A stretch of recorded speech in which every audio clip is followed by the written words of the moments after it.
Hey everyone, quick review of Lucy and Lilly Boutique. And yeah, this one needs a bit of clarification because the name is confusing on purpose. So first things first, there are multiple similar-sounding stores. The online Lucy and Lilly dropshipping style site is the one getting a lot of negative attention right now. Most reports point to inconsistent quality, heavily edited product photos, slow shipping, and a return process that can cost more than the item itself. Based on that, I'd personally avoid it.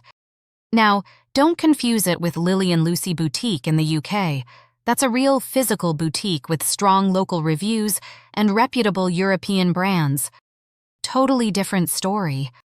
Also, people sometimes mix it up with Lucy in the Sky, which has its own issues like strict return policies and mixed quality feedback. If you want safer alternatives, check out Pink Lily Boutique or Lucy and Yak. Bottom line, know which one you're buying from before you spend your money.